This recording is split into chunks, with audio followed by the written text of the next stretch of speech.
Hello everyone, welcome to Engineers Career Point. आज इस video में मैं बात करूंगा गेट प्रिपरेशन के बारे में, गेट 2025 2026 के बारे में। और ये वीडियो बहुत ही जनरल होने वाला है सभी स्टूडेंट के लिए, including the student of electronics and communication.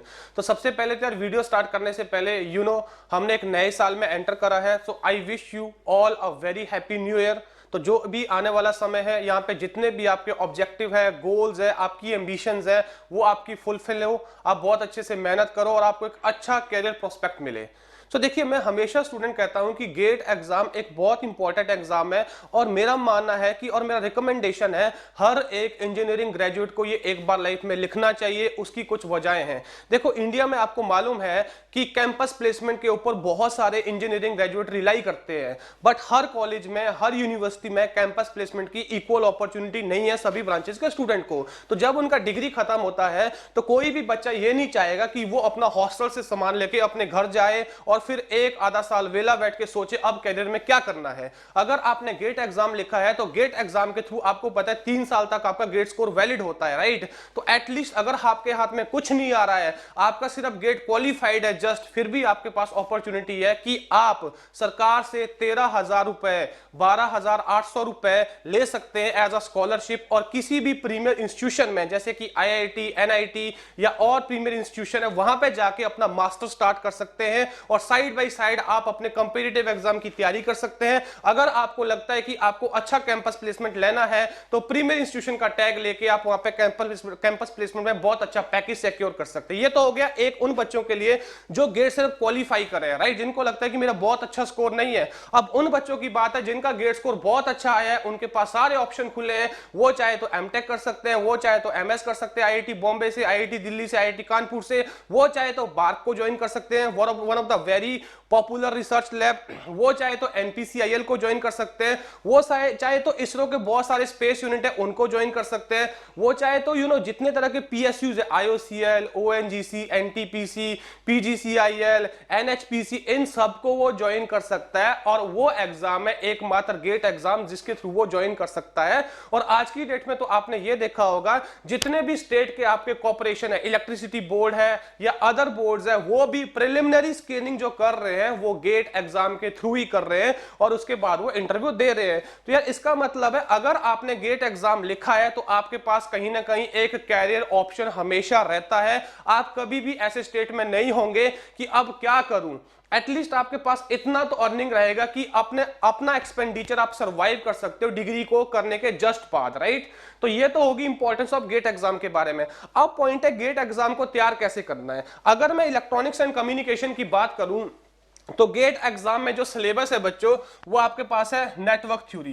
क्या है आपके पास? नेटवर्क थ्योरी है, राइट, ओके। और आपके पास सिलेबस है डिजिटल इलेक्ट्रॉनिक्स, और आपके पास सिलेबस है एनालॉग इलेक्ट्रॉनिक्स, आपके पास सिलेबस है EDC, आपके पास सिलेबस है सिग्नल एंड सिस्टम, राइट, आपके पास सिलेबस है EMFT, आपके पास सिलेबस में है कम्युनिकेशन, आपके पास सिलेबस में है LCS, लीनियर कंट्रोल सिस्टम, आपके सिलेबस में जनरल एप्टीट्यूड, आपके सिलेबस में मैथमेटिक्स। सो गाइज, ये आपका पूरा गेट का सिलेबस है for electronics and communication student. और ये सारे सब्जेक्ट कहीं ना कहीं आपने अपने बैचलर में 6 सेमेस्टर तक सारे कंप्लीट कर चुके होंगे। और इसी वजह से IIT कमेटी जो भी गेट का एग्जाम डिसाइड करती है, उन लोगों ने डिसाइड करा है कि 2 बार बच्चा गेट का पेपर लिख सकता है। लिखने के लिए तो मल्टीपल जितनी मर्जी बार लिखे, आप 3rd ईयर में भी लिख सकते हो, आप 4th ईयर में भी लिख सकते हो, उसके बाद आप जितनी मर्जी बार लिखे, बट डिग्री में रहते हुए 2 अटेम्प्ट आपके पास है। 3rd ईयर में भी दे सकते हो, 4th ईयर में भी, तो खैर ऑब्वियसली हर बच्चे को देना चाहिए। 3rd ईयर में दो, वहां से आपका असेसमेंट हो जाता है कि हाँ, मैं कितना पानी में हूं। और गेट स्कोर 3 साल तक वैलिड होता है। कई बार ऐसा हुआ है, पास्ट में हमने केसेस देखे हैं कि बच्चे का 3rd ईयर में अच्छा गेट स्कोर आया है, 4th ईयर में कम आया है। तो ऑब्वियसली बात है, आप कौन सा यूज करोगे अप्लाई करने के लिए? 3rd ईयर वाला गेट स्कोर आप यूज करोगे। तो मेरा सभी को रिकमेंडेशन है, अगर आप 5th सेमेस्टर में जा चुके हो और 6th सेमेस्टर कर रहे हो, तो 3rd ईयर में जब भी आपका गेट का फॉर्म रिलीज होता है, जब आप अपना 3rd ईयर कर रहे हो, प्लीज वहां पे अपना गेट का फॉर्म जरूर भरो।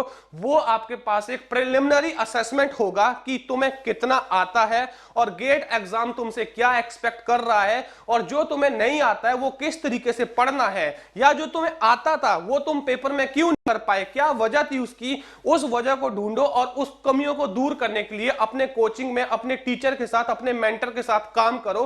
तो इस तरह से जो थर्ड ईयर में आपका अटेम्प्ट है वो आपके लिए बेनिफिशियल होता है। एक तरीके से वो आपके पास एक्सपोजर है, देख लो तुम्हें आता है, जज करो जाके पेपर में कि मैं कितना कर पा रहा हूं, राइट। तो थर्ड ईयर में जरूर गेट का पेपर लिखें, और पेपर जब भी लिखना है बच्चों तैयारी के साथ लिखें, क्योंकि मैं हमेशा एक चीज मानता हूं, जब आप अपने बारे में एनालिसिस कर रहे हो, एनालिसिस तब करो जब तुमने अपना 100% दे दिया है। ऐसा नहीं होना चाहिए कि तुमने अभी कोई एफर्ट मारे नहीं है, वैसे रैंडमली जाके पेपर लिख दिया और उसके बाद अपने बारे में एनालिसिस करने लग गए। क्या एनालिसिस करोगे, एफर्ट तो आपने डाले ही नहीं थे। तो एनालिसिस करने का मजा तभी आता है जब हमने एफर्ट डाले हो, जब हमारे हार्डवर्क इन्वॉल्व हो उसमें, फिर हम अपने आप से क्वेश्चन पूछे, यार मैंने तो मेहनत मारी थी बट ये क्वेश्चन वहां पेपर में क्लिक क्यों नहीं हुआ, मुझे कंसेप्ट आता था, क्या कमी रहेगी, उन कमियों में काम करो। And trust me, fourth year में आप बहुत जबरदस्त परफॉर्म करोगे और आपका रैंक बहुत निखर कर आएगा और आपके पास ढेर सारी बहुत अपॉर्चुनिटीज होंगी। अब देखो, जब हम गेट सिलेबस की बात करते हैं, आप सभी को पता है 3 घंटे का पेपर होता है, राइट, और आपके पास 65 क्वेश्चन होते हैं। ये मैंने आपको सब्जेक्ट लिखे हैं। देखो एक चीज मैं बच्चों सबको बताता हूं कि गेट इकलौता एक ऐसा पेपर है जहां पे ऑफिशियली 65 क्वेश्चन है और टाइम तुम्हारे पास कितना है, 180 मिनट है। कोई भी अपने दिमाग में सोचो, क्या ऐसा पेपर तुम्हारे दिमाग में आ रहा है जहां पे ऑफिशियली 65 क्वेश्चन है और 180 मिनट है? कोई भी नहीं आएगा। यूजुअली आपके दिमाग में आएंगे 120 मिनट 150 क्वेश्चन, 150 मिनट 200 क्वेश्चन, मतलब क्वेश्चन, नंबर ऑफ क्वेश्चन और जितने मिनट्स होंगे उनका रेशियो ऑलमोस्ट इक्वल होता है, राइट। बट गेट एग्जाम में 65 तो यार ऑफिशियल क्वेश्चन है। अगर मैं इसको भी ब्रेक डाउन कर दूं, 25 क्वेश्चन कर दो 2-2 मार्क्स के और 25 क्वेश्चन कर दो 1-1 मार्क्स के, कितना बन गया 50, और ये कितना बन गया 25, टोटल कितना बन गया 75 मार्क्स आउट ऑफ 100 बन गया। टोटल कितने क्वेश्चन में, 50 क्वेश्चन में। तो कायदे से अगर तुमको टॉप रैंक लेना है, बहुत जबरदस्त कंपनी में जाना है, बहुत टॉप के आईआईटी में जाना है, 50 क्वेश्चन टारगेट करो, 70 मार्क्स टारगेट करो आउट ऑफ 100, राइट। तो 50 क्वेश्चन तुमको करने हैं 180 मिनट में। सोचो एक क्वेश्चन को करने के लिए ऑन एन एवरेज तुम्हें 3.5 या 4 मिनट मिल रहे हैं। और ट्रस्ट मी, जो तुम ये 50 क्वेश्चन करोगे, इसमें से 10 या 15 क्वेश्चन ऐसे होंगे जो तुमने अपने कोचिंग में, क्लास नोट्स में पढ़ रखे होंगे, जिसमें आपको 10 सेकंड से भी ज्यादा टाइम नहीं लगेगा।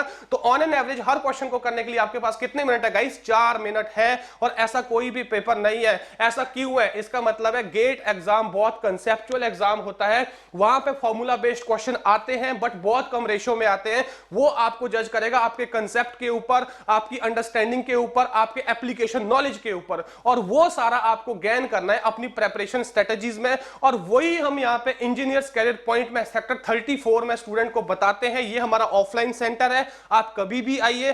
13 जनवरी 14 जनवरी को डेमो क्लास है, आपको लगाना है, आप टीचर के साथ इंटरेक्ट करिए। कभी भी आपको ऐसा नहीं लगेगा कि टीचिंग में स्ट्रेट फॉरवर्ड फॉर्मूला टीचिंग हो रही है। एक प्रोसेस होगा जिसमें आपको पूरा पाइपलाइनिंग में बताया जाएगा ये क्यों हो रहा है, पर्पस क्या है इसका, किस अजम्पशन के अंडर हो रहा है, इसका जो कंक्लूजन है क्या मैसेज दे रहा है। और इस पूरे डिस्कशन के बाद जब हमने डेरिवेशन कर दिया, इसमें से कौन कौन से की पॉइंट ऐसे हैं जो आपको याद लेके जाने हैं और जो पेपर में पूछे जा सकते हैं as per the past trend. ऐसा नहीं कि सीधा हमारा फोकस होगा कि प्रीवियस ईयर क्वेश्चन करा दें आपको और बस आपको बता दें ऐसा क्वेश्चन आएगा ये सॉल्व हो जाएगा, वो चीजें यहां नहीं होगी। प्रॉपर यहां पे कंसेप्चुअल स्ट्रेटजी होगी, कंसेप्चुअल क्लासेस होंगी और कंसेप्चुअल आपके साथ डिस्कशन होगा। रीजन, क्योंकि गेट एग्जाम का डिमांड है कंसेप्ट ना कि फॉर्मूला। तो कंसेप्ट वर्सेस फॉर्मूला एक बहुत बड़ा डिबेट है गेट एग्जाम के लिए। तो आप यहां पे देखिए 65 क्वेश्चन ऑफिशियली है, 50 क्वेश्चन आपको टारगेट करने, वो भी 180 मिनट में। तो इसका मतलब है फॉर्मूला को तो खेल यहां पे रहता ही नहीं है। यहां पे सारा खेल किसका रहता है? यहां पे सारा खेल रहता है कॉन्सेप्ट का। तो जितना ज्यादा टाइम तुम अपनी प्रेपरेशन के टाइम, अपनी कोचिंग के टाइम, अपनी मेंटरिंग के टाइम अपने मेंटर के साथ इन्वेस्ट करोगे कंसेप्ट को मास्टर करने में, कंसेप्ट को ग्रो करने में, आई एम श्योर आप उतना बेटर परफॉर्म करोगे फाइनल एग्जाम में और गेट एग्जाम में। और ट्रस्ट मी, अगर आपके पास एक बहुत अच्छा गेट स्कोर है, आपने इसी ईसीपी के चैनल पे या हमारा जो एक दूसरा बिग चैनल है योरपीडी एजुकेशन का चैनल देखा होगा, वहां पे ढेर सारे पीएसयूज के अपॉर्चुनिटीज आते रहते हैं। गेट का रिजल्ट कब आता है? मार्च में आ जाता है, बट मार्च से लेकर दिसंबर तक भी आपने देखा होगा बहुत सारे पीएसयूज को अपॉर्चुनिटी आता रहता है जो बोलता है कि वही बच्चे अप्लाई करें जिनका गेट क्वालिफाइड है। इसीलिए मैंने आपको स्टार्टिंग में बोला था कि गेट एग्जाम एक बैकअप एग्जाम है और हर बच्चे को यह लिखना चाहिए इरिस्पेक्टिव ऑफ। बहुत सारे बच्चों को मैं देखता हूं बोलते हैं कि हमें मास्टर्स करने नहीं जाना है। ठीक है, आप मत करिए यार, गेट के बाद एक मास्टर्स की अपॉर्चुनिटी नहीं है ना। आप कोई भी हायर रिसर्च लैब ज्वाइन करना चाहते हो तो वहां के लिए भी आपको गेट चाहिए। BARC Bhabha Atomic Research Centre, वहां के लिए गेट चाहिए, Nuclear Power Corporation India Limited, वहां के लिए गेट चाहिए।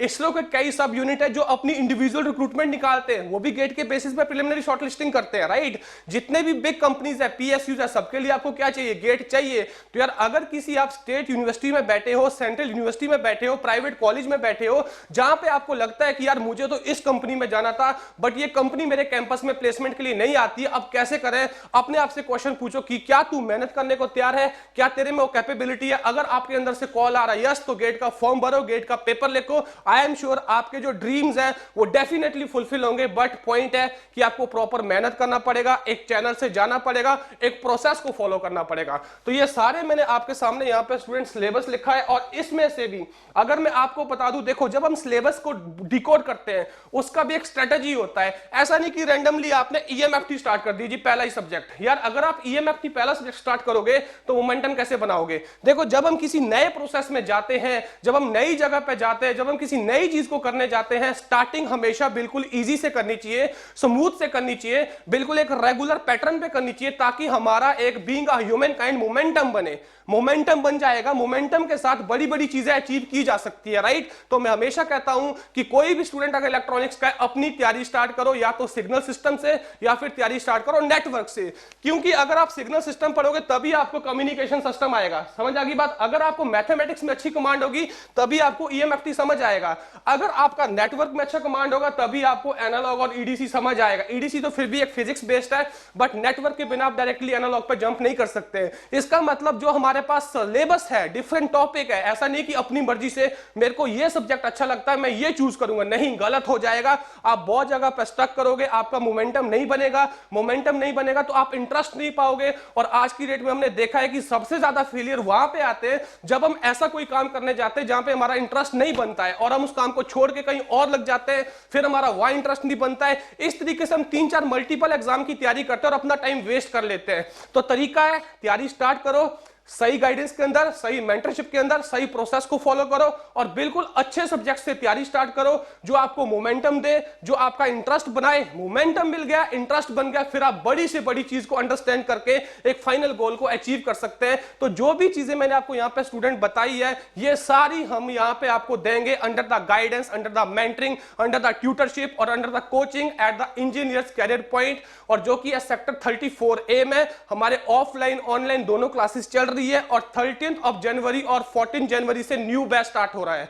So again this is just a summary कि आपको कैसे स्टार्ट करना है। आपको डेली नोट्स दिए जाएंगे, आपके पास बिल्कुल टेस्ट रहते हैं, ऑनलाइन टेस्ट रहते हैं आपके पास, और आपको मटेरियल दिया जाता है, आपको पीवाईक्यू का बुक दिया जाएगा। जो भी आपको लगता है कि मुझे ये कंटेंट चाहिए, वो कंटेंट मेंटर आपको प्रोवाइड करेगा as per your requirement. The point is you need to follow the instruction and guidelines provided by the mentor, because all the mentors here are those who are into GATE industry since last 13 to 14 year, and they have mentored more than 10,000 plus students across the different cities of the India, and they have produced top result including AIR 2, AIR 10, AIR 15, and most of the result taught by me, they are under 100. So you can come here and attend the demo class and see the difference, right? So I wish you all the best. Thanks a lot.